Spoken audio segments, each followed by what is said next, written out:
The Nile flowed as it had always flowed, its waters catching the first light of dawn as they wound past temples whose columns rose like stone forests against the brightening sky. Thebes in the 14th century before Christ stood as the greatest city on earth, its monuments proclaiming the power of pharaohs, whose dominion extended from Nubia to the Euphrates. The morning air carried the scent of incense drifting from sanctuary doors, mingling with the sounds of priests whose chants had greeted the sunrise for generations beyond counting. Into this world of ancient certainties and accumulated splendor, a child was born who would challenge everything his ancestors had built. The year was approximately 1353 BC, and the boy who entered the royal household received the name Amenhotep. Amun is satisfied, a designation that honored the supreme deity whose cult had elevated Thebes to preeminence among Egyptian cities. That this child would one day wage war against the very god whose satisfaction his name proclaimed represented an irony that no priest or courtier could have anticipated. Amenhotep III, the child's father, ruled an Egypt that had reached the zenith of its power and prosperity. The campaigns of earlier pharaohs had secured borders that stretched from the fourth cataract of the Nile, deep in Nubia, to the vassal kingdoms of Syria and Canaan. Gold flowed from mines that Egyptian engineers had developed in the eastern desert and the conquered lands to the south. Tribute arrived from distant princes who sought Egypt's favor and feared its armies. The kingdom that Amenhotep III governed had become the wealthiest and most influential civilization the ancient world had produced.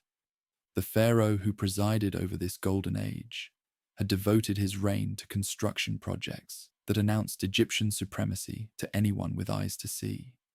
His mortuary temple on the west bank of the Nile, guarded by colossal statues that would later be called the Colossi of Memnon, exceeded in scale anything his predecessors had attempted. The temple of Amun at Karnak received additions that expanded an already vast complex into something approaching a city within a city. Amenhotep III, built as if determined to exhaust the granite and limestone that Egypt's quarries could produce, his monuments rising along the Nile from Nubia to the Delta. Queen Tai, the mother who had given Amenhotep III his second son, occupied a position unprecedented for an Egyptian royal wife. She had been born a commoner, her father Yuya serving as a military commander and priest, while her mother Juyu held religious offices of her own. The marriage that elevated Tie to the throne beside Amenhotep III announced that personal choice could override the conventions requiring pharaohs to marry within established royal or noble lineages.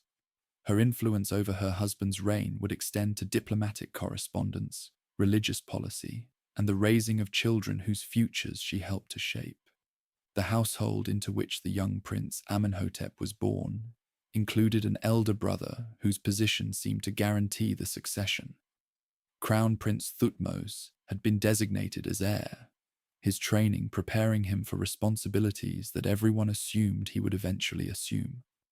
He served as high priest of Ptah at Memphis, the ancient god of craftsmen and creation, whose cult center rivaled Thebes in antiquity, if not in current prominence. The prince's tomb was prepared, his future mapped according to patterns that generations of royal succession had established. The younger Amenhotep grew in the shadow of this elder brother, whose path to the throne appeared certain. Sources for his early years remain frustratingly sparse, the records that might have documented his childhood having perished or awaited discovery beneath sands that have not yet yielded all their secrets. What seems clear is that he received the education appropriate to a prince of the blood, even one whose prospects for ruling seemed remote. Instruction in reading and writing, the hieroglyphic and hieratic scripts, exposure to religious texts whose complexity required years to master, physical training that royal dignity demanded regardless of whether military command lay in his future. Thebes itself served as classroom for any prince attentive enough to learn from his surroundings.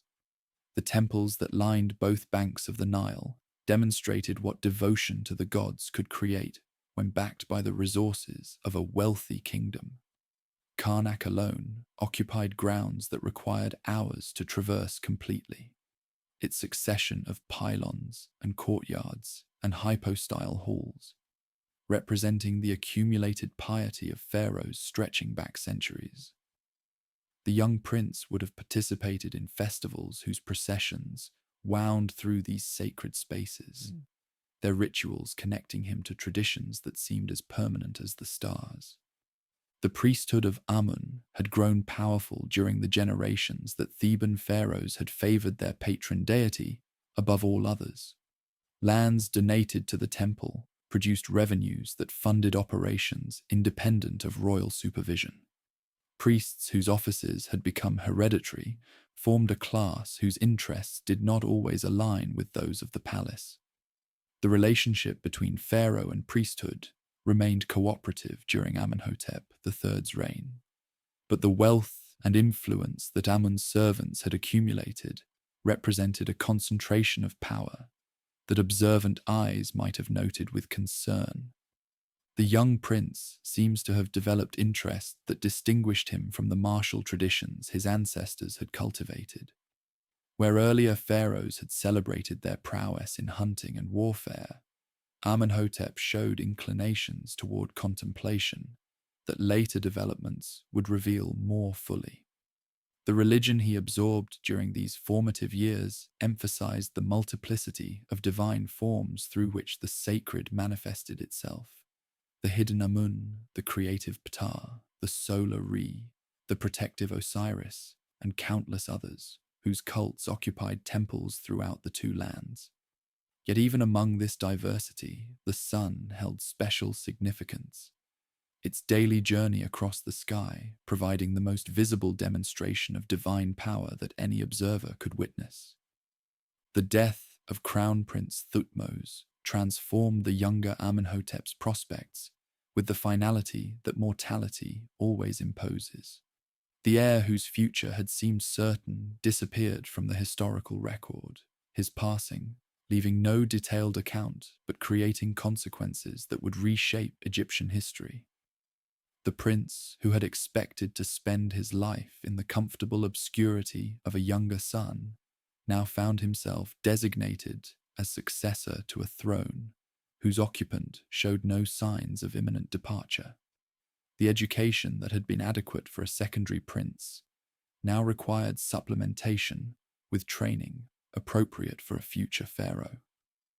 Amenhotep III's response to losing his heir included elevating his surviving son to increased prominence while continuing the building programs and diplomatic initiatives that characterized his reign.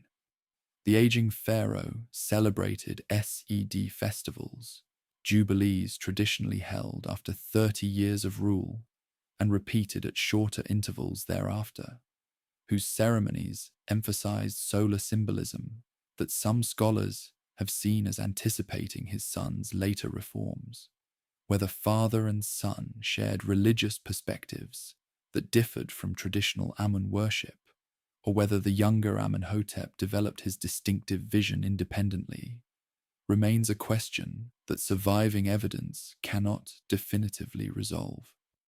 The court that surrounded the young prince as he matured into his role as heir included officials whose families had served the throne for generations, priests whose influence extended into every aspect of Egyptian life, and foreign dignitaries whose presence testified to Egypt's international standing. Princesses from Mitanni and Babylon had entered the royal household through diplomatic marriages that cemented alliances and proclaimed Egyptian prestige. The correspondence that connected Amenhotep III's court with rulers throughout the Near East demonstrates a world of sophisticated diplomacy in which Egypt occupied the central position its wealth and power had earned. the physical appearance that later artistic representations would emphasize. Elongated features, full lips, a body shape that departed dramatically from the idealized forms traditional Egyptian art preferred, may have manifested during these years of adolescence and early adulthood.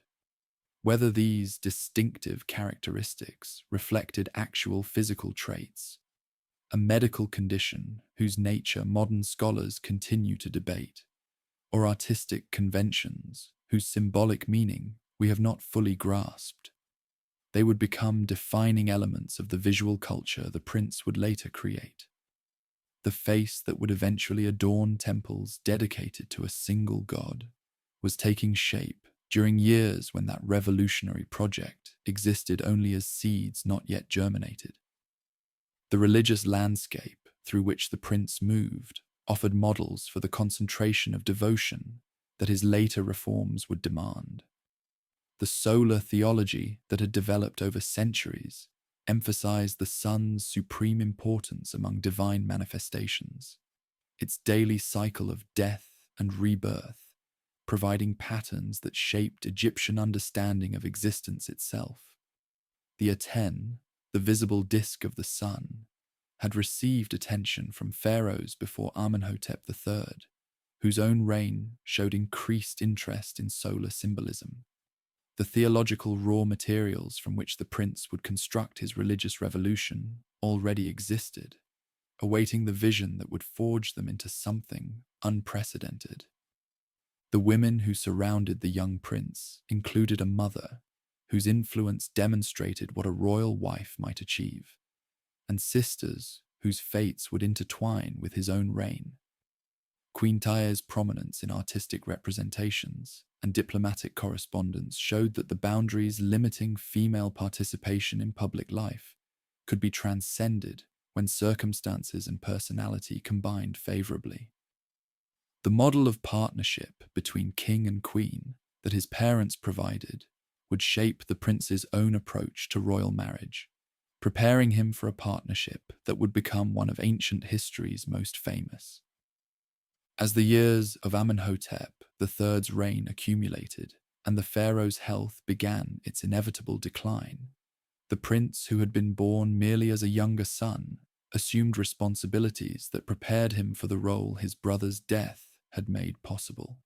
He appeared in official contexts with increasing frequency, his presence announcing to court and kingdom that the succession was secure, that the divine order would continue through a transition that the gods themselves had ordained. The Theban establishment that had flourished under his father's patronage anticipated continuity with past policies, the maintenance of traditions that had served Egypt well through generations of prosperity. They could not have been more mistaken. The prince who moved among them, who participated in their rituals and accepted their homage, carried within him ideas that would challenge everything they assumed about the proper relationship between humanity and the divine. The name he bore, Amenhotep, Amun is satisfied, would soon give way to a declaration of allegiance that rejected Amun entirely. The temples whose incense perfumed his childhood would face a fate that no priest could have imagined possible. The civilization that seemed so permanent, so solidly founded on truths that generations had confirmed, would soon experience upheaval that scholars still struggle to comprehend. But all that lay in the future as the prince moved through palace corridors, where light fell through clerestory windows and shadows pooled in corners that the sun could not reach. The world he knew was a world of certainty, or so it appeared to those who lacked his vision. Somewhere in the education he had received, somewhere in the contemplation that his temperament encouraged, somewhere in the exposure to solar theology that his father's reign had emphasized, ideas were forming that would eventually demand expression. The prince was becoming a pharaoh, and the pharaoh would become something Egypt had never seen before, a revolutionary whose instrument of transformation would be not an army, but a ray of light. The final years of Amenhotep, The third's reign unfolded in an atmosphere of celebration that masked the physical decline of a pharaoh who had ruled for nearly 4 decades.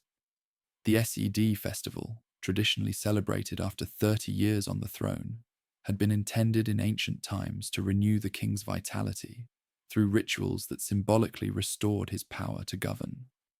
Amenhotep III celebrated not one, but 3 of these jubilees in his final years, their ceremonies emphasizing solar symbolism that some scholars have interpreted as anticipating the religious developments his son would soon initiate.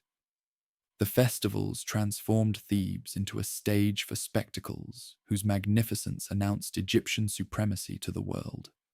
Foreign dignitaries witnessed processions in which the pharaoh appeared in guises associated with different deities, his person serving as vessel for divine power that the rituals renewed and confirmed. The sun figured prominently in these celebrations, its role in the ceremonies perhaps reflecting Amenhotep III's own theological inclinations, or perhaps merely continuing traditions that earlier Sed festivals had established. Whatever their precise meaning, these jubilees demonstrated a reign approaching its conclusion in glory rather than decline. Whether the aging pharaoh shared rule with his son during these final years remains one of Egyptology's most debated questions. Some scholars have argued for a co-regency lasting as long as 12 years, during which father and son governed together, while the younger Amenhotep developed the religious ideas that would transform Egypt after his father's death.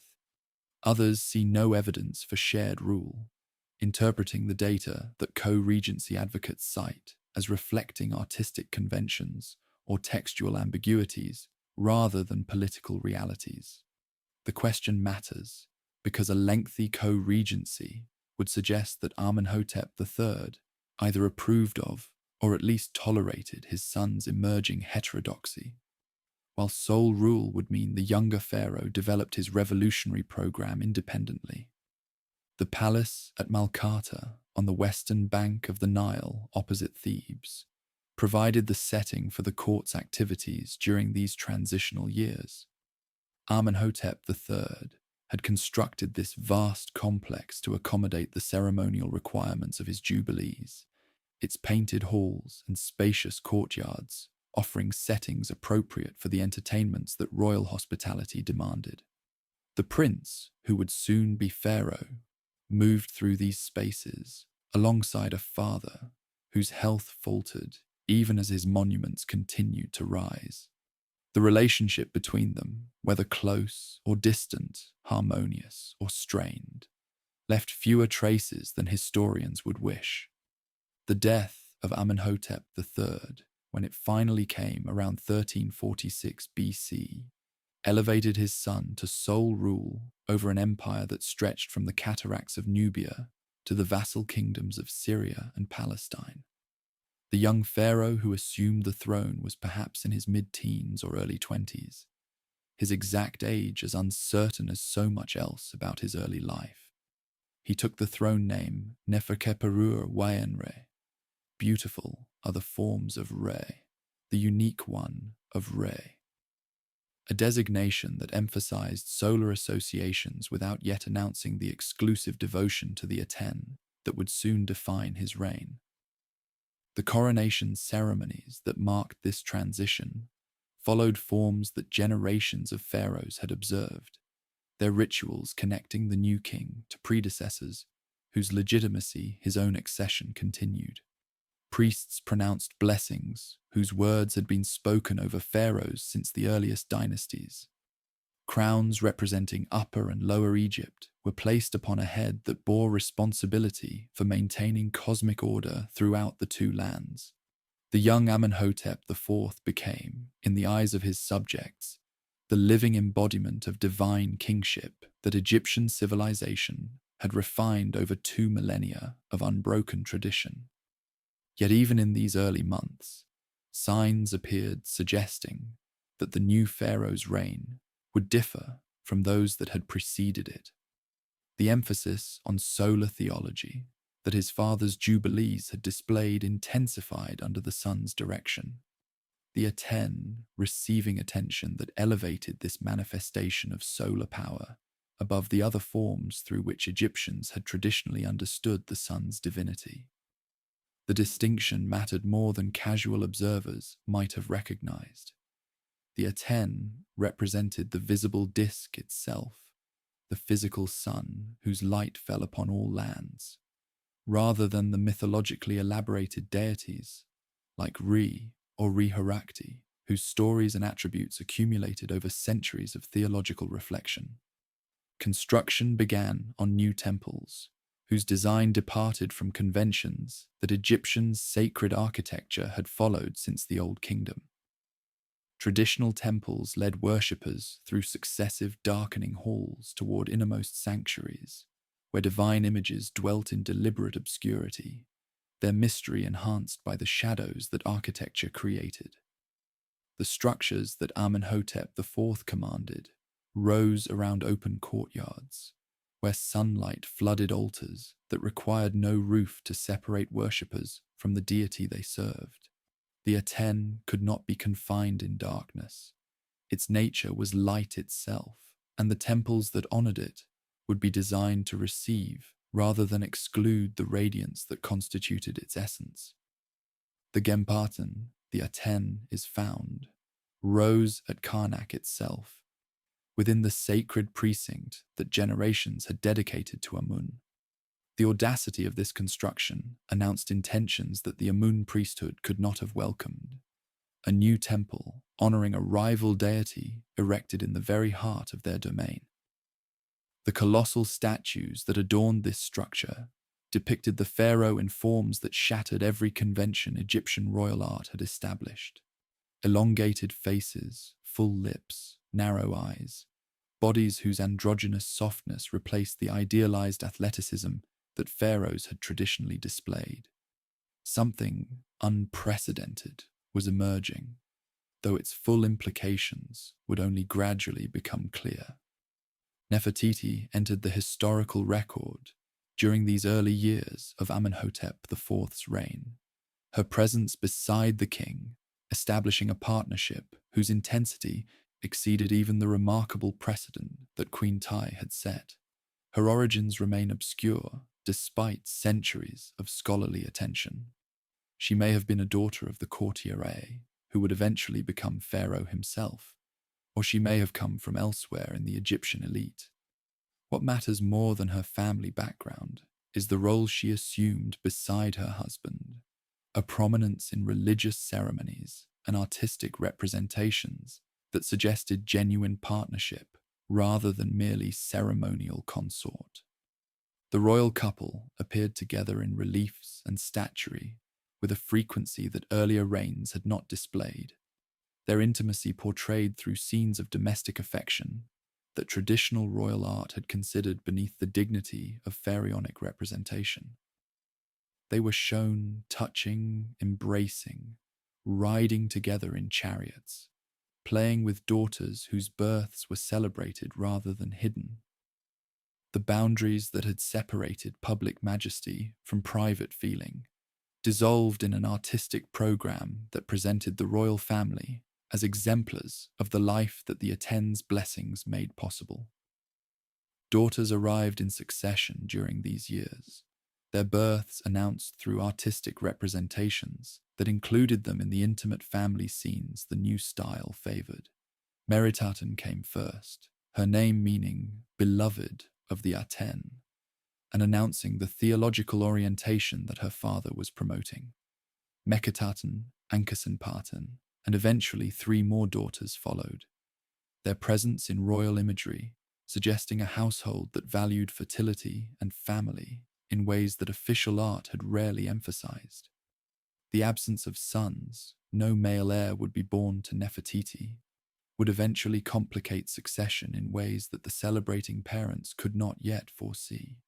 The artistic revolution that accompanied these religious developments transformed how Egyptian craftsmen depicted not only the royal family, but the world itself. The rigid formality that had characterized Egyptian art for millennia gave way to movement and naturalism that later ages would find both compelling and disturbing. Animals appeared in poses that suggested actual observation rather than conventional representation. Plants swayed as if touched by breezes that the artist had felt. Human figures bent and stretched in ways that anatomy actually permitted, rather than adhering to the standardized poses tradition prescribed. The theological implications of these artistic changes reflected the emerging Atenist ideology that the pharaoh was developing.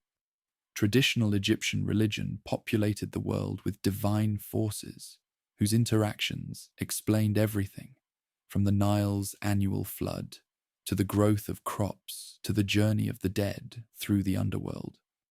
The Aten, by contrast, represented a simplified divinity whose power manifested through light alone.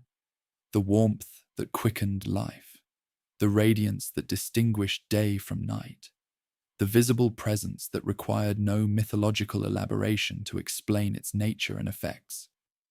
The withdrawal from traditional Amun worship proceeded gradually during these early years, the pharaoh's attention shifting away from rituals his predecessors had maintained without yet explicitly prohibiting practices that continued throughout Egypt.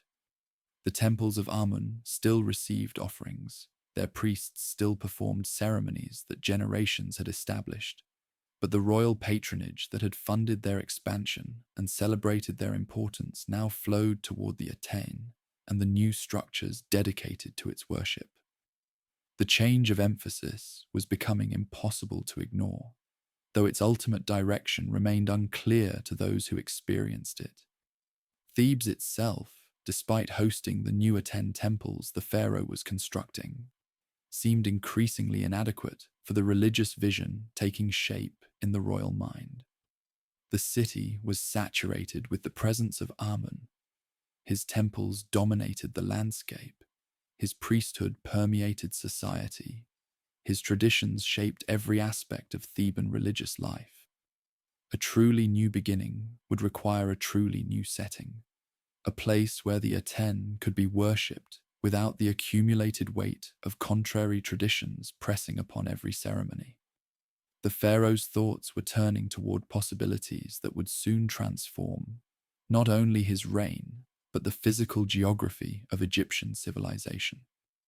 The court that witnessed these developments included officials whose careers depended on correctly anticipating royal wishes, and skeptics whose doubts they prudently concealed. Some genuinely embraced the emerging theology, finding in the Aten's simplicity truths that the complexity of traditional religion had obscured. Others calculated that supporting the pharaoh's enthusiasms offered advantages that resistance could never provide. Still, others watched with concern as the foundations of a civilization they had served began shifting beneath them, uncertain whether to speak or stay silent, to adapt or resist.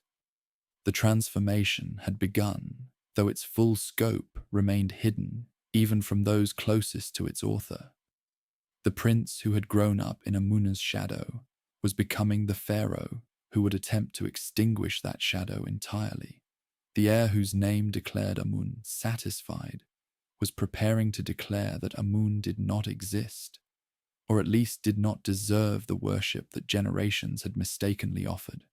The revolution that would convulse Egypt was gathering force in the mind of a young ruler whose vision extended far beyond anything his subjects could imagine. The sun rose each morning over Thebes as it had always risen, its light touching temple pylons and palace rooftops, marketplaces and humble dwellings, the living and the tombs of the dead.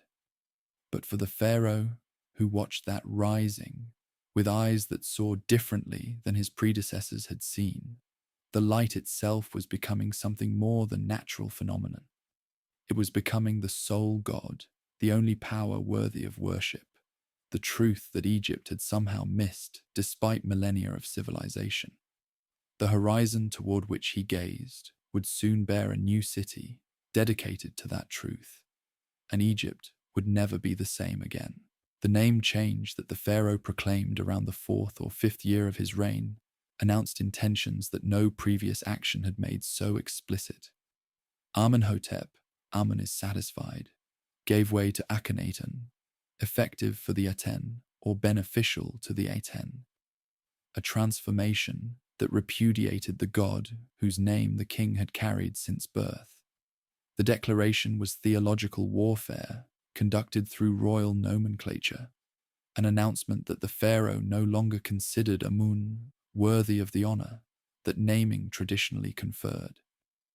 The priests who had tended Amun's temples for generations now served a deity whose very existence the king denied.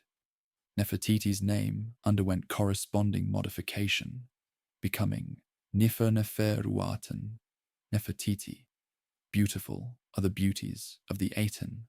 The beautiful one has come. The royal couple now bore names that proclaimed their exclusive devotion to the solar disk, their identities reconstructed around the theological vision they shared. The daughters whose births had been celebrated in earlier years retained the Aten references their original names had included. The royal family united in verbal as well as spiritual commitment to the god whose worship was becoming Egypt's sole legitimate religion. The suppression of Amun's cult proceeded from implicit withdrawal to explicit prohibition as Akhenaten's revolution gathered momentum. Temples that had received royal patronage for centuries found their revenues redirected, their ceremonies unsupported, their purpose declared void by a pharaoh whose authority derived from the same divine kingship those temples had helped to legitimize. The name of Amun was ordered erased from monuments throughout Egypt. Workmen dispatched to chisel away hieroglyphs that generations of craftsmen had carved with reverent care. Even the plural word gods suffered attack, its theological implications unacceptable to a vision that recognized only one divinity worthy of the name. The scope of this iconoclasm extended beyond Amun to encompass the entire traditional pantheon, whose interactions had structured Egyptian religious understanding since the earliest dynasties. Osiris, who had promised resurrection to the faithful. Isis, whose maternal devotion had restored her murdered husband. Horus, whose victory over Set had established the pattern for legitimate kingship.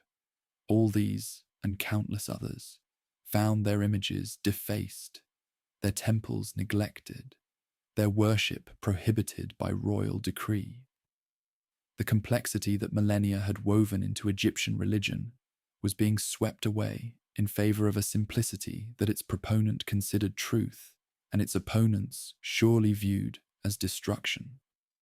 The theology that Akhenaten developed to replace traditional beliefs centered on concepts whose sophistication later ages would struggle to appreciate fully.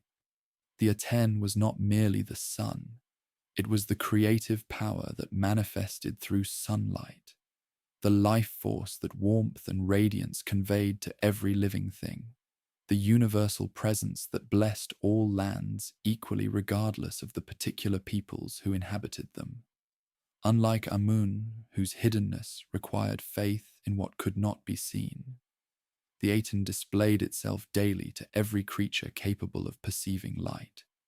Its evidence required no priestly interpretation, no mythological elaboration, no rituals whose meaning only initiates could understand.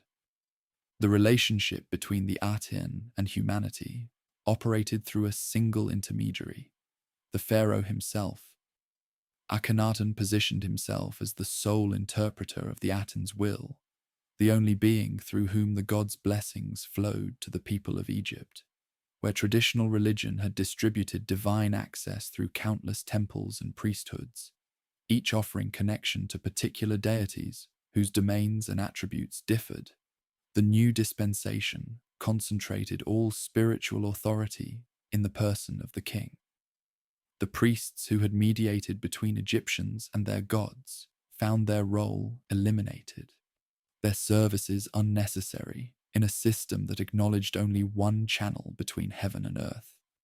The great hymn to the Akhenaten, which Akhenaten may have composed himself or commissioned from poets working under his direction, expressed this theology in language whose beauty transcends the centuries that separate its composition from our own time. The hymn celebrated the sun's daily journey across the sky, its light awakening the world from the death that darkness brought, its warmth calling forth life from the earth, and joy from creatures who responded to its presence.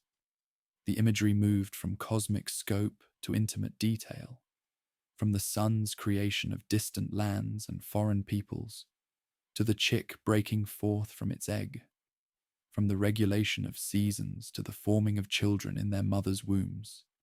The universalism implicit in this hymn distinguished Atenism from the traditional religion it sought to replace.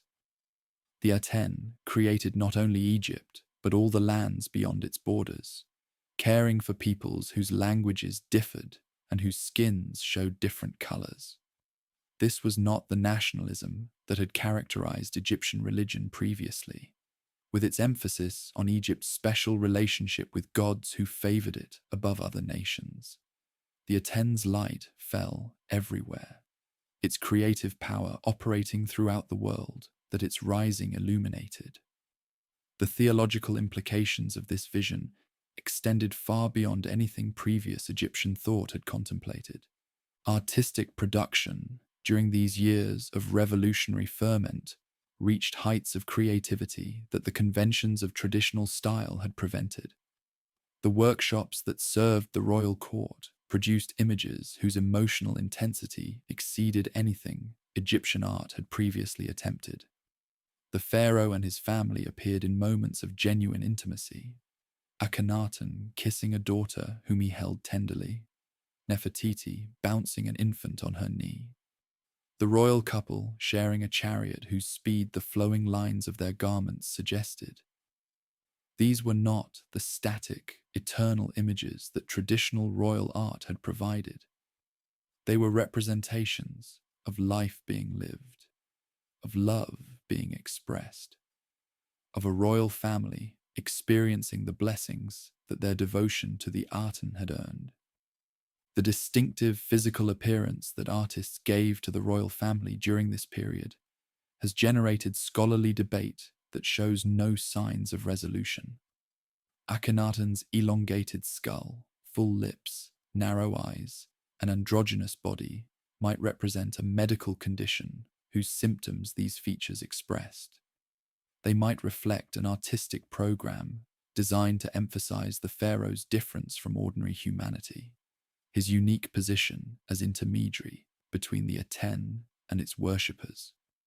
They might express theological concepts that modern interpreters have not fully grasped, the combining of male and female characteristics perhaps suggesting the Aten's role as sole creator, who incorporated both generative principles. The truth may involve elements of all these explanations, the distinctive Amarna style serving multiple purposes simultaneously. Nefertiti's prominence in the artistic program of these years exceeded even the remarkable visibility she had achieved from the reign's beginning. She appeared in poses traditionally reserved for pharaohs, smiting enemies, making offerings directly to the Aten, wearing crowns that queens had not previously claimed. Some reliefs depicted her in sizes equal to her husband, the artistic convention that indicated relative importance suggesting that her status approached or equaled his own. Whether this reflected genuine theological elevation or merely artistic celebration of a particularly beloved queen, it announced a conception of royal partnership that Egyptian tradition had not previously countenanced. The temples that Akhenaten constructed during these years embodied architectural principles that reversed everything traditional sacred buildings had assumed. Where conventional temples grew darker as worshippers penetrated toward innermost sanctuaries, the Aten's temples opened to the sky, their courts designed to receive the sunlight that constituted the divine presence. No cult statue awaited in mysterious depths, The Aten could not be represented in stone, its nature as light itself, precluding the anthropomorphic or theriomorphic images through which other deities had made themselves available for worship. Altars received offerings beneath the open sky, the god's presence guaranteed by the rays that fell upon them whenever clouds did not intervene. The decision to abandon Thebes for an entirely new capital had been forming in Akhenaten's mind since the earliest years of his reign, but its execution required choosing a location that met requirements both practical and theological. The site needed to be virgin ground, untouched by previous worship, that might contaminate the purity of Atena's devotion. It needed to offer space sufficient for a royal city with all the infrastructure that government required. It needed to be accessible by the Nile, whose waters provided the transportation network that Egyptian civilization had always required. And ideally, it needed landscape features whose appearance would reinforce the theological message the new capital was designed to convey. The location that satisfied these requirements lay approximately midway between Thebes and Memphis, on the eastern bank of the Nile, where a bay in the limestone cliffs created a natural amphitheater opening toward the river. The cliffs themselves suggested the hieroglyph for horizon, the place where the sun rose between two mountains, making the site a natural Akhenaten, a horizon of the Aten, whose very geography proclaimed its sacred significance. No previous settlement had occupied this stretch of desert. No earlier temple had imposed associations that might complicate the fresh start Akhenaten sought. The land belonged to no god but the Aten, who had presumably preserved it through millennia for exactly this purpose. The boundary stele that Akhenaten erected to mark the limits of his new city recorded the oath he swore never to extend those boundaries beyond the lines he was establishing. The inscriptions described his reasons for choosing the site, its purity, its divine selection, its suitability for the worship he intended to conduct there. They announced his intention to build temples for the Aten, palaces for himself and his family, tombs for the burials that would eventually be required. The city he was creating would be the Aten's sole earthly dwelling, the place where heaven and earth met in the person of a pharaoh, who served as their only point of connection. The work that now began would transform empty desert into a functioning capital within a span of years that still impresses those who study the archaeological evidence. Thousands of laborers, artisans, and administrators would converge on this isolated site, their efforts directed toward creating from nothing a city capable of housing the court and governing an empire. The revolution that had begun in Akhenaten's mind was about to take physical form on a scale that would demonstrate either the power of his vision or the limits of his practicality. The horizon of the Aten was rising from the desert sand, its walls and temples announcing that a new age had begun. The desert that had slept undisturbed for millennia awakened to the sound of chisels striking stone, of wooden mallets driving pegs, of thousands of voices calling to one another across construction sites that stretched for miles along the Nile's eastern bank. Akhenaten rose from the sand with a speed that testified to the resources an Egyptian pharaoh could command when his will was fully engaged. Within perhaps 4 years of the site's selection, a functioning capital had emerged where previously only wind and silence had held dominion. The city that took shape, expressed in stone and mud brick, the theological vision its founder had conceived.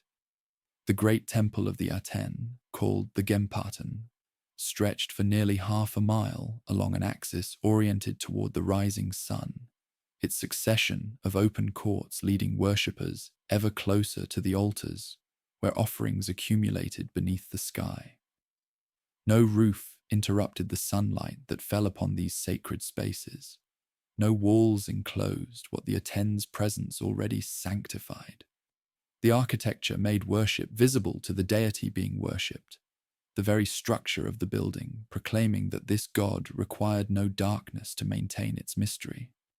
The smaller temple, known as the Haduplet Aten, or Mansion of the Aten, served the daily rituals that the royal family performed, its more intimate scale permitting ceremonies that the vast processional spaces of the great temple could not accommodate. Here, Akhenaten and Nefertiti appeared each morning to greet the rising sun, their worship initiating the day that the Aten's appearance made possible. The reliefs that decorated this structure depicted scenes of such worship, the royal couple raising their hands in adoration, the sun disk extending rays whose terminal hands offered life to those privileged to receive it. The royal road that bisected the city provided a ceremonial axis, along which the king and queen processed between the palaces and temples that served their purposes. This broad avenue, wide enough for chariots to pass with comfortable margins, allowed the population to witness their rulers in transit. The visibility that Akhenaten's religious program emphasized finding architectural expression in urban planning that traditional capitals had not required. The pharaoh, who served as sole intermediary between humanity and the divine, made himself regularly visible to those whose worship he channeled toward the Aten. The great palace occupied the city's center, its halls and courtyards sprawling across acres of ground that craftsmen had transformed from desert into spaces worthy of housing Egypt's ruler. Painted pavements depicted natural scenes, pools stocked with fish, marshes where birds nested among papyrus reeds, their imagery celebrating the life that the Aten's creative power had called into being. Colored glazes brightened surfaces that might otherwise have seemed austere, their blues and greens and yellows creating interiors whose beauty compensated for the climate's harshness. A bridge spanning the royal road connected the great palace with the king's house on the opposite side, the structure permitting the royal family to cross between official and residential spaces without descending to street level. The famous window of appearances, from which Akhenaten and Nefertiti distributed rewards to favored officials, pierced this bridge's facade, its opening creating a stage upon which royal generosity could be publicly displayed. The gold collars that recipients received signaled favor that elevated their status before witnesses whose presence made the honor doubly valuable. The workers' village that housed the laborers and craftsmen whose skills built and maintained the city occupied a walled enclosure in the desert east of the main settlement. The regularity of its grid plan contrasted with the more organic development of residential areas elsewhere, its standardized housing reflecting the controlled conditions under which these essential workers lived. Excavation of this village has revealed details of daily life that elite areas less fully preserved. The foods workers ate, the tools they used, the domestic arrangements that made life in the desert possible. The royal tomb that would eventually receive Akhenaten's mummy was cut into the cliffs east of the city, its entrance opening from a wadi whose seasonal floods had carved a path into the limestone plateau. The location departed from the Valley of the Kings, where his predecessors had been buried, the new site expressing the same break with tradition that characterized everything else about the pharaoh's reign. The tomb's decoration, though never completed, showed the royal family worshipping the Aten, whose rays penetrated even underground chambers through artistic convention that defied physical possibility. Within this tomb, a suite of chambers was prepared for the burial of Princess Akhenaten, the second daughter, whose death during these years would mark the first great loss that the royal family suffered at Akhenaten.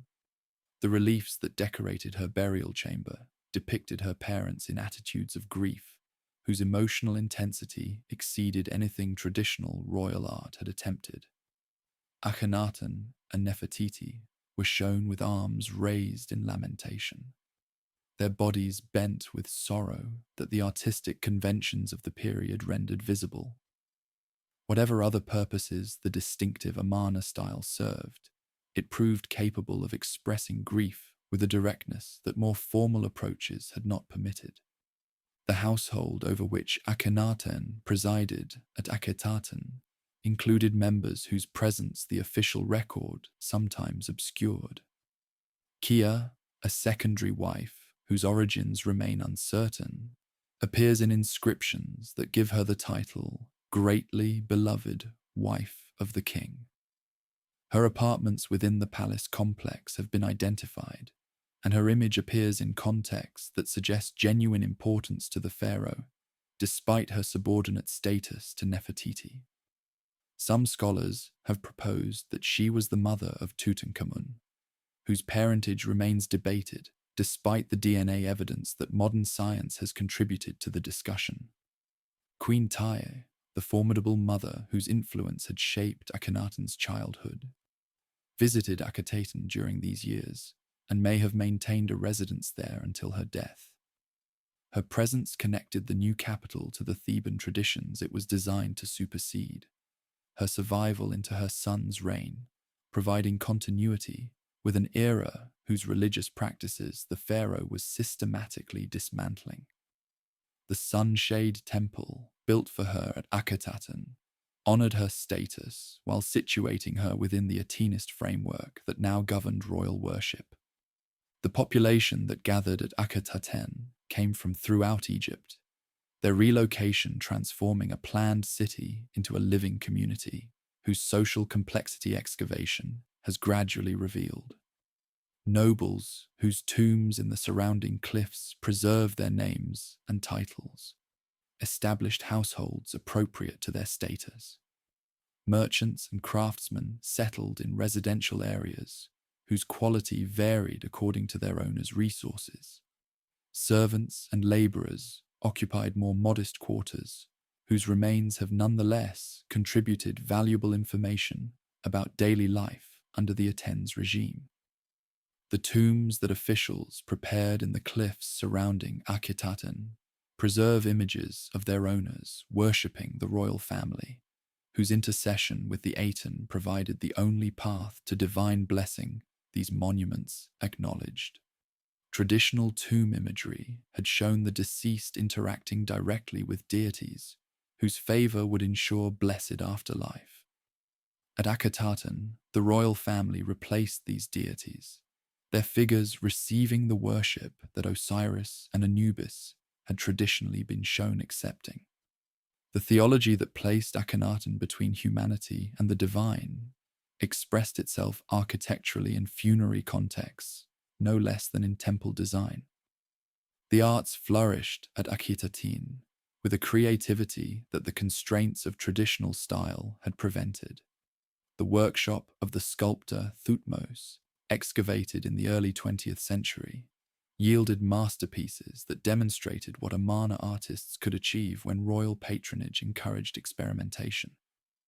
The famous bust of Nefertiti, discovered amid the ruins of this workshop, presents a beauty that transcends the centuries separating its creation from our observation.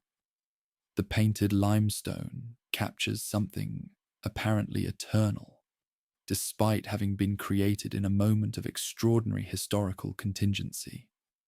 The natural world received attention in Amarna art that previous Egyptian styles had not emphasized. Birds in flight, fish swimming through painted waters, plants bending in breezes whose movement the artist somehow conveyed. These images celebrated the living world that the Aten's power had created and sustained.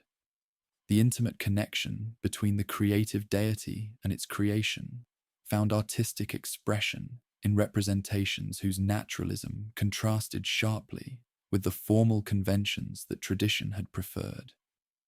The administration that governed Egypt from Akhenaten maintained correspondence with vassal states and allied kingdoms, whose letters, preserved by the accident of the city's abandonment, provide unprecedented insight into the international relations of the period.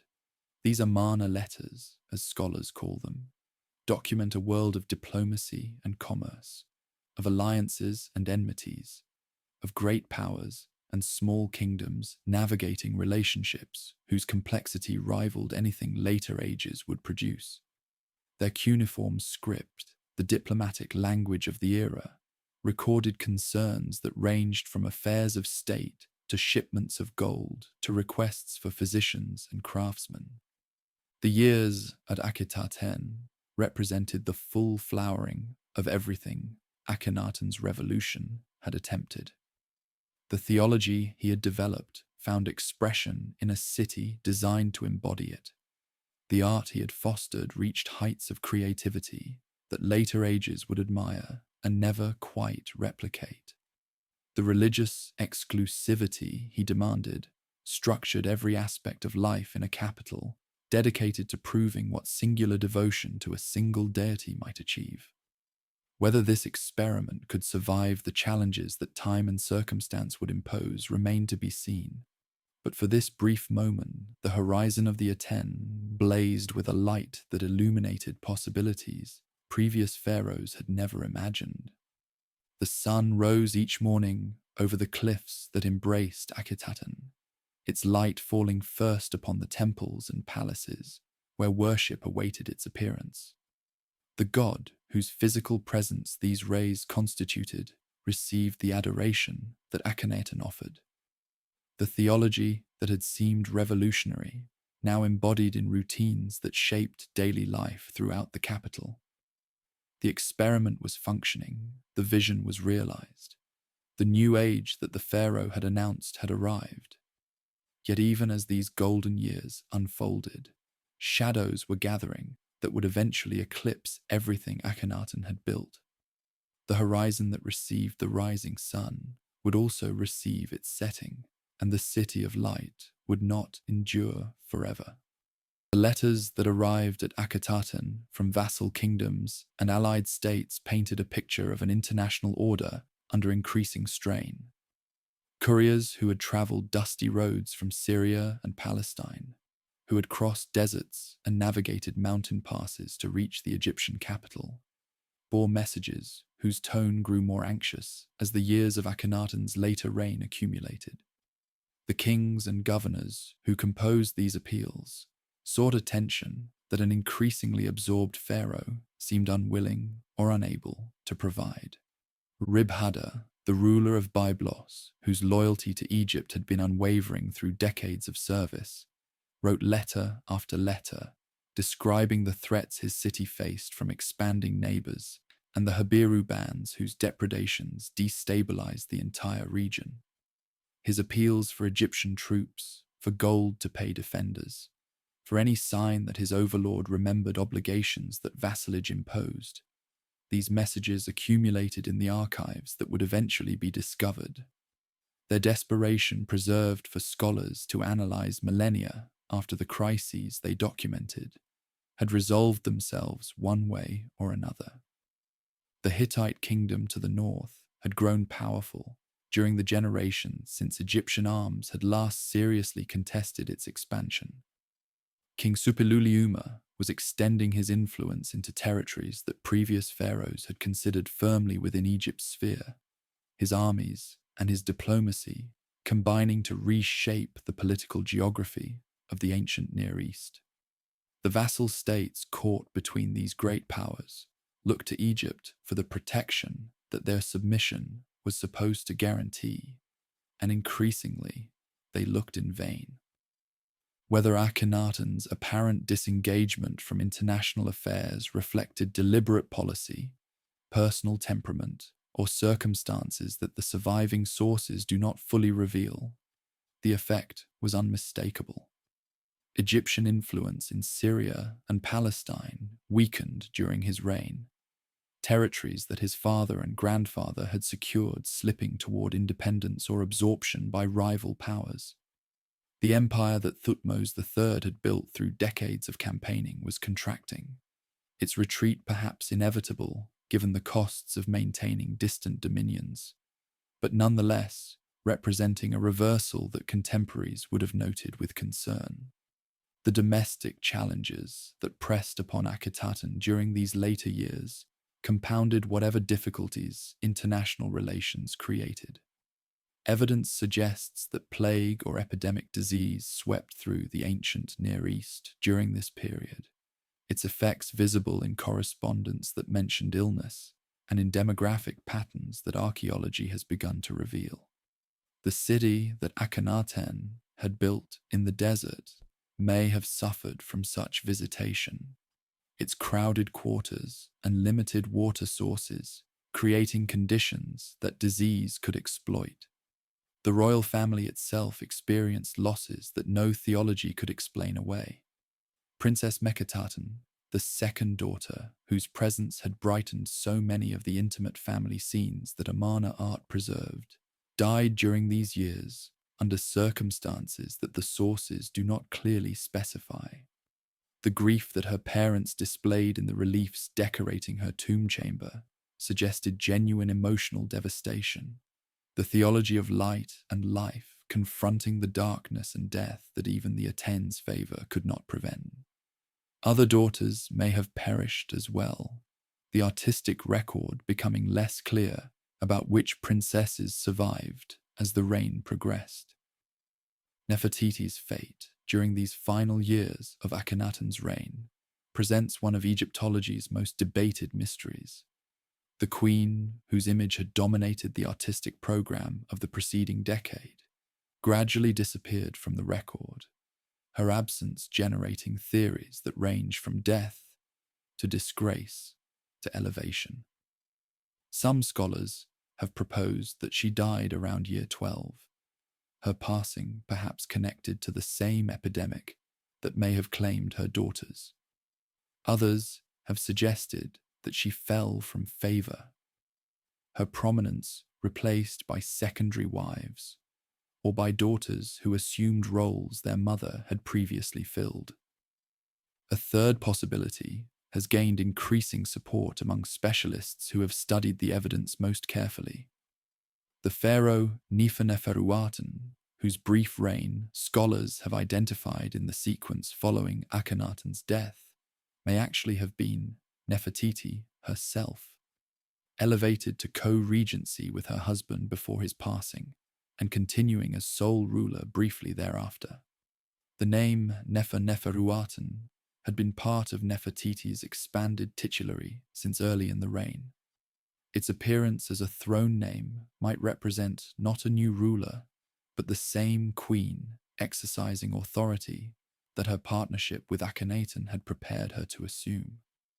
The evidence for this identification includes inscriptions that seem to show a female pharaoh worshipping the Aten in terms that echo Nefertiti's earlier representations, and artistic fragments whose style matches the late Amarna period more closely than any subsequent era. If Nefertiti indeed became co-regent, her apparent disappearance from the record would reflect not absence but transformation. The queen becoming king, her status elevated beyond what even her remarkable earlier prominence had achieved. The partnership that had characterized her relationship with Akhenaten would have found its ultimate expression in shared sovereignty. The figure of Smenkhare introduces additional complexity into attempts to reconstruct these final years. This individual, whose relationship to Akhenaten remains unclear, appears in some sources as a co-regent whose brief period of shared rule preceded the transition to Tutankhamun. Whether Smenkhare was male or female, whether the name designated a separate person or served as an additional title for Nefertiti herself, whether the co-regency, if it occurred, lasted months or years, these questions have generated scholarly debate that shows no signs of resolution. The sources that might clarify matters either never existed or have not survived the centuries that separate Akhenaten's era from our own. The young prince, who would eventually succeed to the throne, appeared in the later Amarna record under the name Tutankhaten, living image of the Aten. his designation proclaiming the same theological allegiance that the royal family had embraced since the revolution's beginning. His parentage remains disputed despite DNA analysis that has confirmed his descent from Akhenaten's lineage. Whether his mother was Nefertiti, Kia, or some other woman of the royal household has not been definitively established. What seems clear is that he was being groomed for a role whose importance grew as the question of succession became more pressing. The absence of surviving sons born to Nefertiti meant that the dynasty's continuation required alternatives that traditional succession patterns had not anticipated. Tutankhaten's marriage to Ankhesenaten, his half-sister or perhaps cousin, provided the connection to Akhenaten's direct line that legitimacy required. The young couple, whose union would eventually carry the Amarna legacy into the next reign, were children during these final years. Tutankhaten, perhaps 8 or 9 years old, his bride only slightly older. Their futures shaped by circumstances they were too young to control or fully understand. Akhenaten himself during these twilight years seems to have withdrawn ever more deeply into the religious devotion that had always defined his reign. The administrative correspondence that demanded attention, the diplomatic crises that required response, the military challenges that called for action. All these apparently received less engagement than the theological vision whose realization remained the pharaoh's primary concern. The rituals of Aten worship continued in temples, whose courts still welcomed the morning sun. The hymns that celebrated the solar disk's creative power still echoed from walls that artists had decorated with appropriate imagery. The artistic production of these final years showed subtle shifts whose significance scholars have interpreted variously. Some representations moved towards styles that anticipated the return to traditional forms that would follow Akhenaten's death, their figures less extremely elongated, their poses somewhat more conventional. Whether this evolution reflected changing aesthetic preferences, different workshops gaining prominence, or deliberate preparation for transitions that insiders could anticipate, the absolute consistency of the revolutionary period was giving way to something more complex. The city that Akhenaten had built continued functioning as Egypt's capital, even as the forces that would soon unmake it gathered strength. Workshops still produced the goods that daily life required. Temples still received the offerings that worship demanded. Administrators still processed the correspondence that governance generated. The thousands who had relocated to this desert site went about their business with whatever mixture of conviction and accommodation their individual circumstances had produced. The experiment continued, though the experimenter's attention may have been elsewhere. The theology that Akhenaten had developed offered no explanation for the suffering that these later years had brought. The Aten, whose light gave life to all creatures, had not prevented the deaths of daughters whose images had celebrated that life so vividly. The God whose universal concern extended to all peoples had not maintained the international position that Egypt's greatness required. The revolutionary vision that had seemed so compelling when temples rose and artists created masterpieces now confronted realities that its categories could not accommodate. Whether Akhenaten himself recognized these tensions, or whether his faith remained unshaken despite circumstances that might have troubled a less committed believer, the sources do not reveal. The end was approaching, though its exact timing and circumstances remain unclear. Akhenaten had ruled for approximately 17 years, his reign transforming Egypt in ways that no other pharaoh had attempted, and that none of his successors would repeat. The horizon that had received his city would soon receive his mortal remains. The tomb he had prepared in the eastern cliffs, awaiting the burial that death would necessitate. The sun that he had worshipped as the sole true God, continued its daily journey across the sky, indifferent to the fate of the man who had devoted his life to proclaiming its supremacy. The legacy that Akhenaten would leave behind was already taking shape in the reactions that his revolution had provoked. The priests whose temples had been closed, the officials whose careers had been disrupted, the populations whose religious lives had been restructured. All these had reasons to welcome changes that the pharaoh's death might permit. The traditional religion that had been suppressed remained alive in memories and perhaps in secret practices that royal decrees could not entirely eliminate. The forces of restoration were gathering strength, awaiting only the opportunity that transition would provide. The boy who would inherit this situation was too young to have developed the convictions that had driven his predecessor's reign. Tutankhaten's Aten-honoring name would soon give way to Tutankhamun, living image of Amun. The transformation, announcing a reversal as complete as the revolution it undid. The city of light would be abandoned, its buildings quarried for materials that other projects would use, its brief moment of glory fading into the obscurity from which modern archaeology would eventually retrieve it. But all that lay in the future, as the later years of Akhenaten's reign drew toward their conclusion. The pharaoh still worshipping each morning as the sun rose over the horizon he had made his own. The final months of Akhenaten's reign unfolded in an atmosphere of diminished energy that contrasted sharply with the fervent creativity of earlier years. The construction projects that had transformed empty desert into a functioning capital had largely concluded, their completion leaving the city with a settled quality that the frenetic building phase had not permitted. The temples stood complete, their courts awaiting worshippers whose numbers may have been declining as the reign's momentum ebbed. The palaces housed a court whose composition had shifted through deaths and departures that the sources only partially document. The rituals that Akhenaten performed continued following patterns that years of practice had established, their repetition perhaps providing comfort, even as the circumstances surrounding them grew more challenging. Each morning brought the same rising sun, the same prayers of adoration, the same offerings placed upon altars that the Aten's rays illuminated.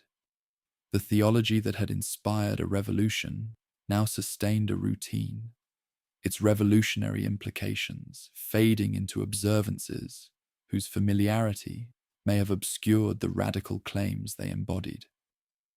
The question of succession pressed upon a court that could not ignore the pharaoh's mortality indefinitely. Akhenaten had ruled for nearly 17 years, his reign long by the standards of an age when disease and violence claimed rulers with depressing regularity. The absence of surviving sons born to his principal wife meant that succession would follow paths that tradition had not clearly marked. The arrangements being made, whether formal co-regencies or informal understandings, reflected calculations about futures that the pharaoh's death would soon require confronting. The figure who may have shared rule during these final years remains frustratingly obscure, despite the attention scholars have devoted to identifying and understanding this individual. Inscriptions mentioning Ankeperura Smenkhara suggest a co-regent whose relationship to Akhenaten has been variously interpreted as son, brother, son-in-law, or even the transformed identity of Nefertiti herself assuming masculine titulary. The cartouches that preserve this name appear in contexts that indicate royal status, but the person behind them refuses to emerge clearly from evidence that seems designed to frustrate certainty. If Smenkhkare was indeed a separate individual who shared rule with Akhenaten, his tenure was brief, perhaps 2 years at most, possibly much less. Some evidence suggests he may have established a presence at Memphis, the ancient administrative capital, whose distance from Akhenaten might have permitted accommodations with traditional religion that the Athens city could not countenance. Whether this represented deliberate policy preparing for transition, or merely practical arrangements whose religious implications were secondary, the apparent loosening of Athenist exclusivity during these final years hinted at changes that Akhenaten's death would accelerate. The artistic production that had distinguished the Amarna period showed signs of exhaustion or transformation as the reign approached its end. The workshops that had created masterpieces during the years of revolutionary fervor now produced work whose quality, while still high, lacked the innovative energy that earlier pieces had displayed. The distinctive Amarna style persisted in forms that had become conventional rather than revolutionary, their elongated figures and intimate scenes now familiar rather than shocking. What had been breakthrough was becoming tradition, albeit a tradition whose survival beyond its creator's lifetime was far from assured. The population of Akhenaten experienced whatever tensions the political uncertainties of these years created through the filter of daily concerns that ordinary life always imposes. Craftsmen still practiced their trades, producing goods for markets that continued functioning, despite whatever anxieties the future provoked. Families still celebrated births and mourned deaths, their domestic rhythms persisting regardless of theological disputes, whose implications they may not have fully grasped.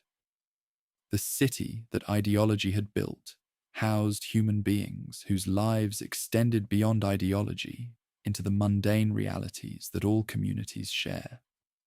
The court officials whose tombs preserved their names and images had committed themselves to a revolution whose reversal would threaten everything they had achieved. Men like I, who had risen to prominence under Akhenaten's patronage, faced futures that depended on their ability to navigate transitions, whose direction was becoming clearer as the reign concluded.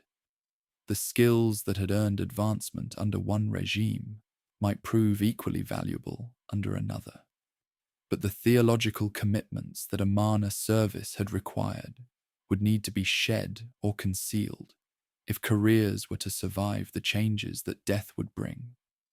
The international situation that had deteriorated throughout the later reign showed no signs of improvement as Akhenaten's rule approached its end.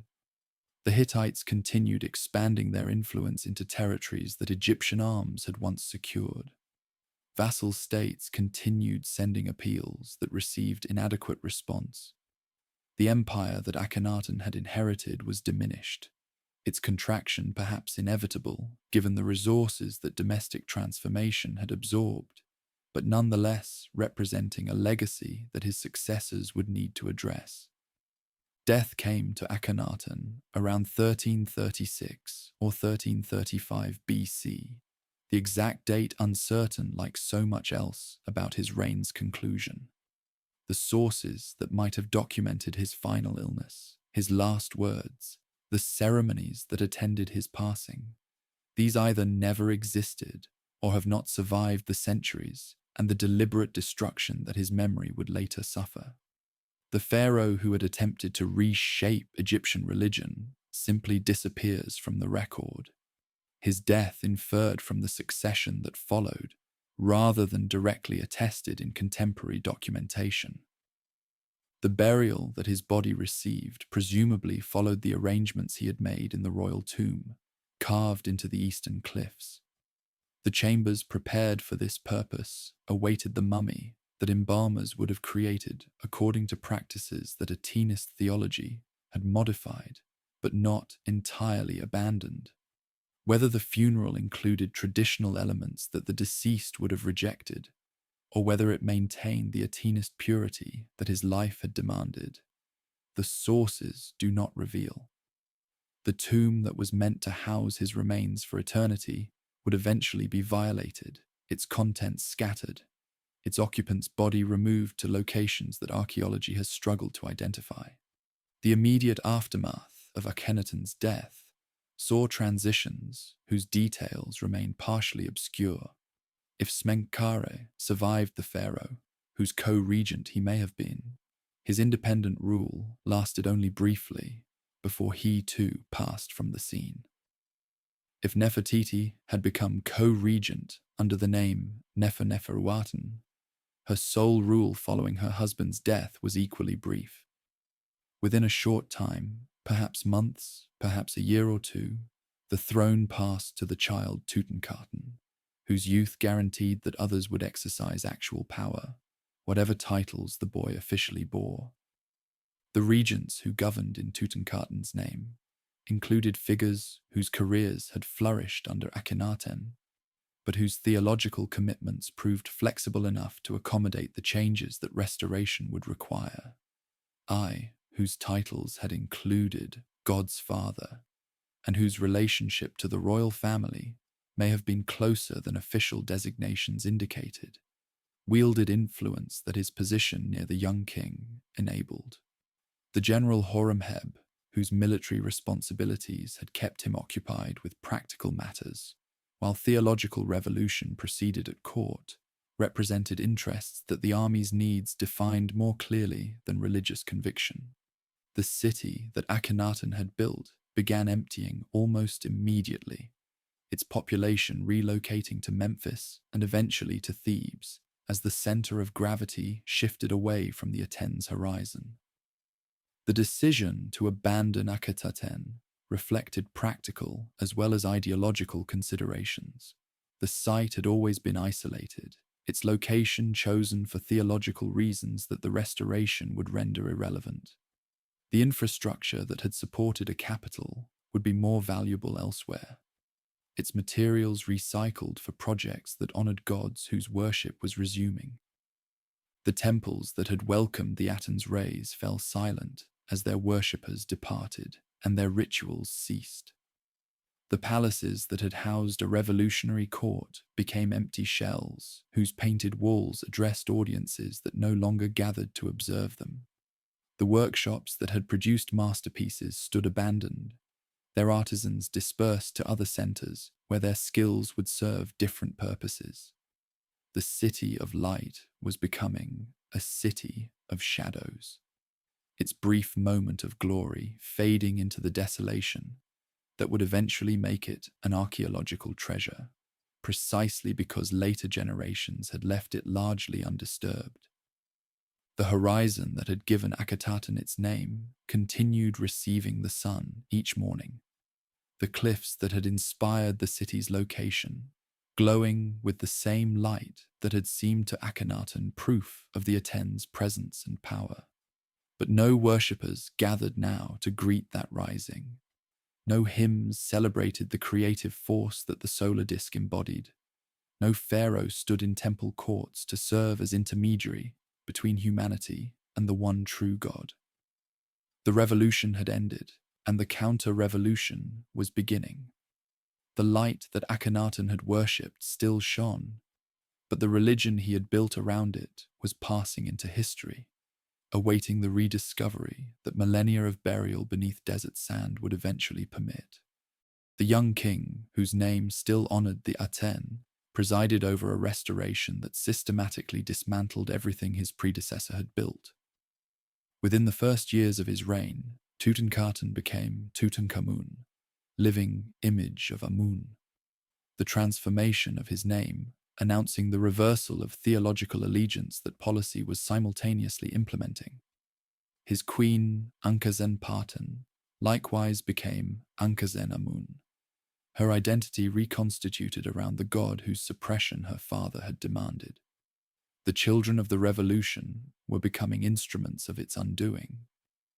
The restoration stela that Tutankhamun erected at Karnak documented the condition in which the new reign claimed to have found Egypt and the measures being taken to repair the damage. The text described temples fallen into neglect, their sanctuaries overgrown, and their gods ignoring the prayers that worshippers no longer offered.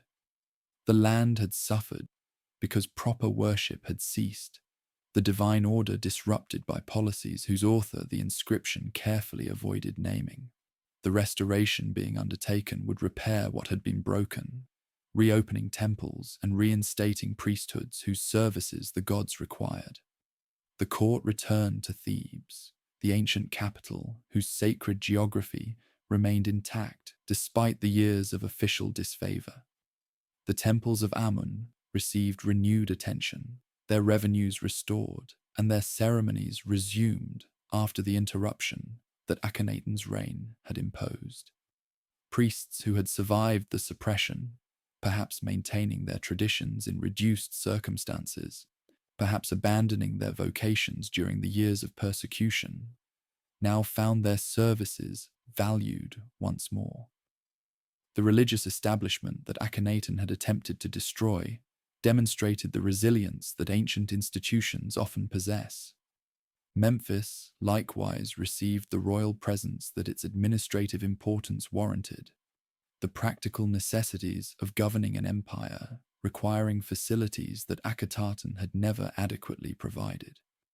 The young king and his advisors moved between these traditional centers, their itineraries tracing patterns that generations of pharaohs had followed before the Amarna interlude had disrupted established routines. Egypt was returning to normalcy, its religious and political geography resuming shapes that the revolution had temporarily deformed. Tutankhamun's reign lasted approximately 10 years, his death around 1323 BC, occurring when he was still a teenager. The circumstances of his passing, whether from illness, accident, or violence, have generated speculation that modern forensic analysis has not definitively resolved. His burial in a small tomb in the Valley of the Kings, hastily prepared and modestly furnished by royal standards, suggested arrangements made under pressure of unexpected death, rather than the elaborate preparations that longer reigns permitted. The obscurity that would eventually protect his tomb from ancient robbers reflected the insignificance that his brief reign had earned in contemporary estimation. I succeeded to the throne that Tutankhamun's death had vacated, his elevation perhaps facilitated by marriage to the widowed queen, whose youth made her a valuable legitimizing asset. His reign of approximately 4 years continued the restoration policies his predecessor had pursued, the return to traditional religion proceeding without the dramatic reversals that Akhenaten's immediate death had necessitated.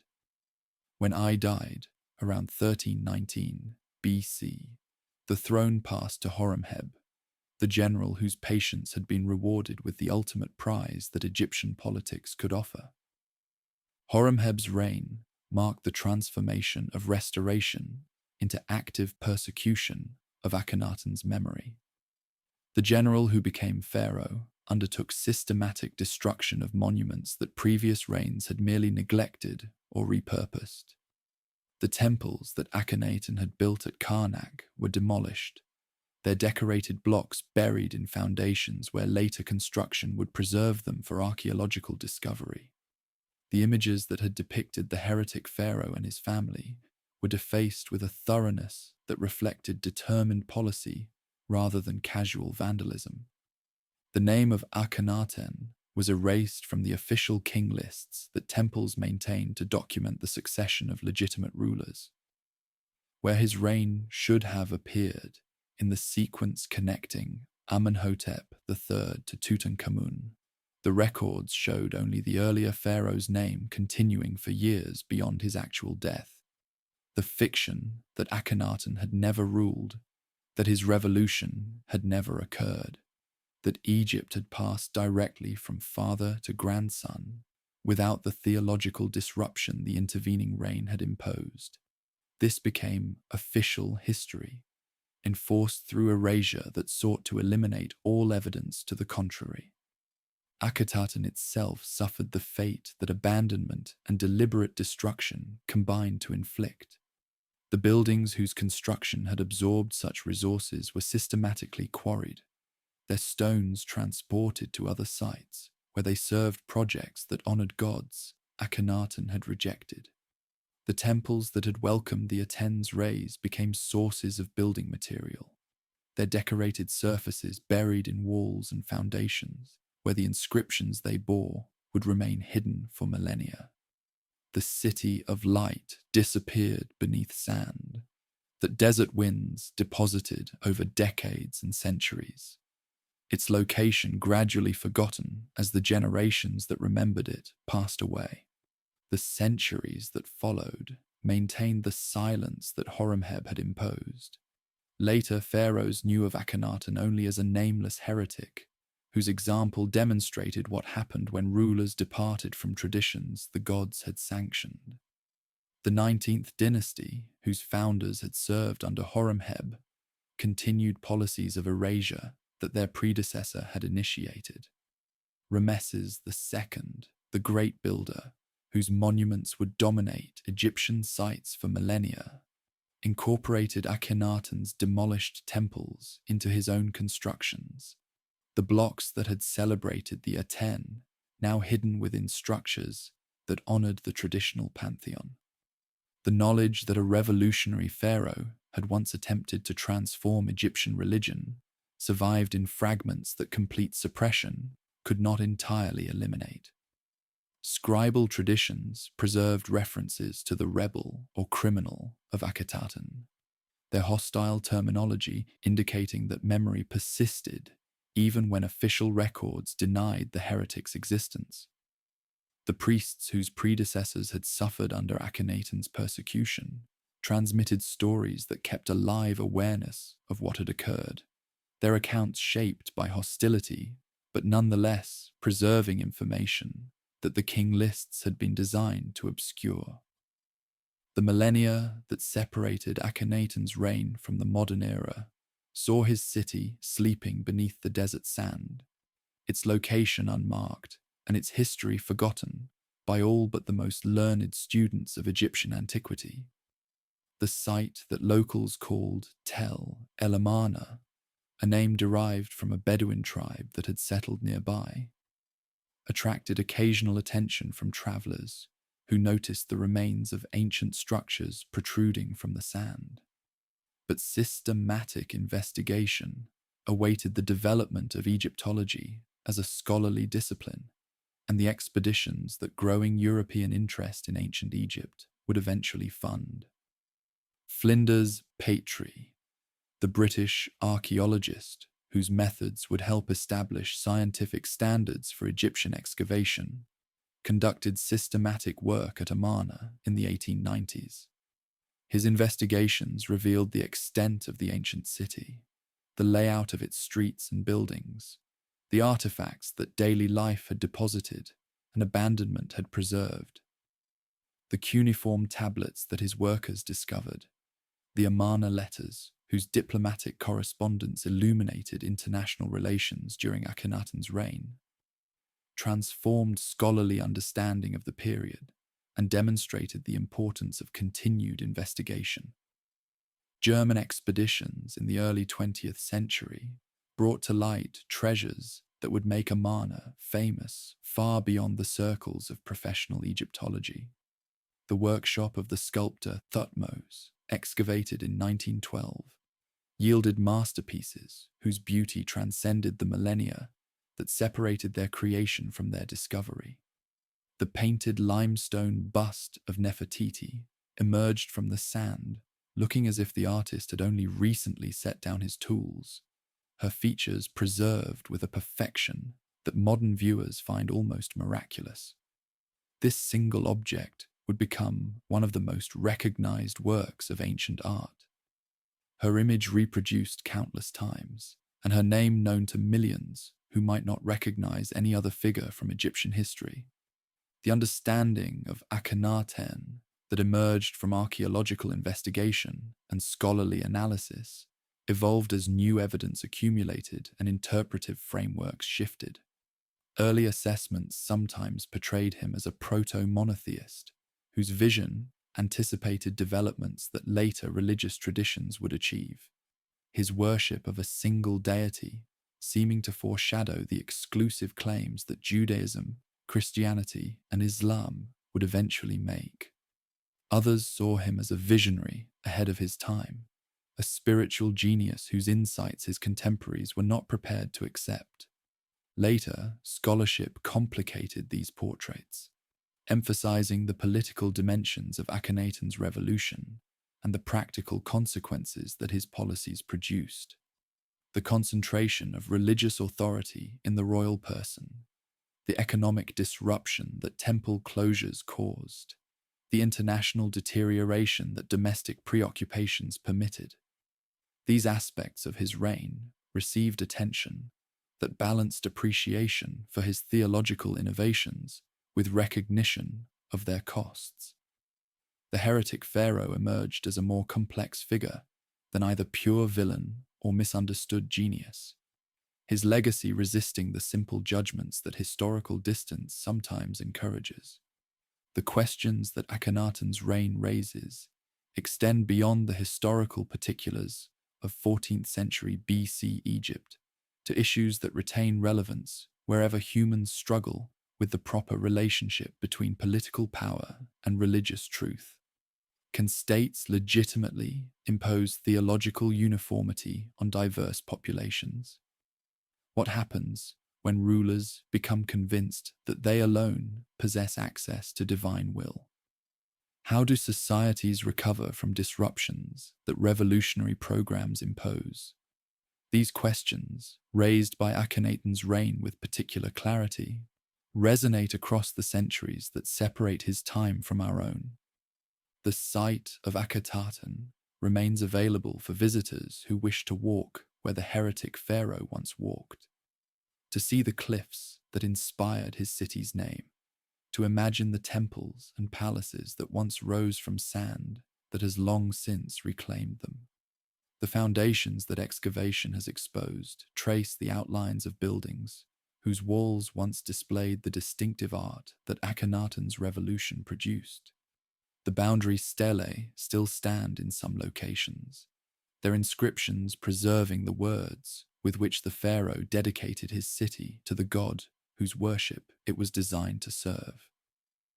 The sun still rises each morning over the cliffs of Amarna, its light falling upon ruins that testify to ambitions whose scope exceeded what any single reign could permanently achieve.